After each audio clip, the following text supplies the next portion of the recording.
विद्युत आवेश कैसा राशि होता है? अदिश राशि होता है। और विद्युतीय क्षेत्र कैसा राशि होता है? सदिश राशि होता है। अदिश को हम लोग कहते हैं स्केलर, ठीक है ना, स्केलर फिजिकल क्वांटिटी, और सदिश को हम लोग कहते हैं वेक्टर फिजिकल क्वांटिटी। अब विद्युतीय क्षेत्र की तीव्रता को अगर कहें तो ये भी सदिश है, और विद्युत धारा की अगर बात करें तो यह अदिश राशि है। अर्थात कहने का तात्पर्य यह हुआ कि विद्युत आवेश जो होता है वह अदिश राशि होता है, और विद्युत धारा जो होता है वह भी अदिश राशि होता है, जबकि विद्युतीय क्षेत्र और विद्युतीय क्षेत्र की तीव्रता ये दोनों को दोनों सदिश राशि होते हैं। अगर आप सदिश और अदिश को नहीं समझते हैं तो मैं आपको बता दे रहा हूं, अदिश यानी स्केलर क्वांटिटी का मतलब होता है जिसमें सिर्फ परिमाण हो यानी मैग्नीट्यूड हो, दिशा नहीं हो, डायरेक्शन नहीं हो, उसको हम लोग अदिश राशि कहते हैं। इसका आप 9th क्लास में अच्छा से पढ़े होंगे। और सदिश का मतलब होता है जिसमें मैग्नीट्यूड प्लस डायरेक्शन अर्थात परिमाण और दिशा दोनों हो, उसको हम लोग क्या कहते हैं? सदिश और अदिश राशि कहते हैं। अगर ये बात आपको नहीं समझ में आई है तो आइए हम आपको सदिश और अदिश को थोड़ा सा डिटेल करके समझा देते हैं। स्केलर का मतलब होता है अदिश राशि, ठीक है ना, अदिश राशि, और वेक्टर का मतलब होता है सदिश राशि। अब अगर ये सदिश और अदिश नहीं समझते हैं तो थोड़ा सा आप समझ लीजिए। जैसे आप चावल लेते हैं, ठीक है ना, चावल आप 5 kg लिए तो अब ठीक है ना, और अगर आप ले लेते हैं वेग, आप 10 मीटर प्रति सेकंड ले लेते हैं, तो अब दोनों को जरा समझने की कोशिश करेंगे। चावल जो है जो 5 kg है, आप बताइए चावल 5 kg पूरब दिशा में नापते हैं कि दक्षिण दिशा में नापते हैं कि नीचे नापते हैं कि ऊपर नापते हैं? उसकी कौन सी दिशा होती है चावल को नापने का? अगर 5 kg चावल लेकर है आप ला रहे हैं तो 5 kg चावल पूरब ला रहे हैं कि पश्चिम ला रहे हैं कि दक्षिण ला रहे हैं कि उत्तर ला रहे हैं? कौन सा दिशा का चावल ला रहे हैं भाई?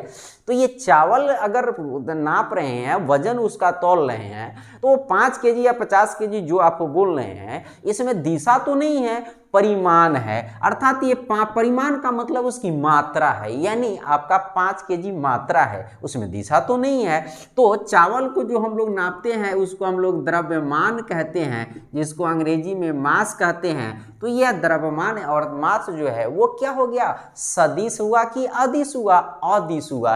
क्यों? क्योंकि इसमें सिर्फ परिमाण हुआ, यानी जिसको हम मैग्नीट्यूड कहेंगे, इसमें दिशा नहीं है। क्योंकि चावल 5 kg 50 kg या दूध 10 लीटर नापते हैं तो ये सब द्रव्यमान जो किसी भी वस्तु की होती है, वजन द्रव्यमान, तो ये द्रव्यमान जो होते हैं वो तो सदिश नहीं हो सकता है, अदिश हो सकता है, क्योंकि उसकी सिर्फ वजन है यानी उसकी वैल्यू है, उसका दिशा नहीं है।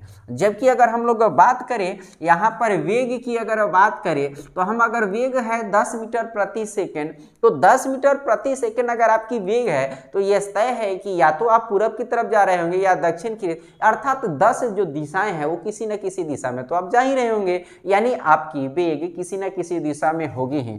तो इसमें क्या है, आपका ये 10 जो है ना, 10 आपका परिमाण हो गया।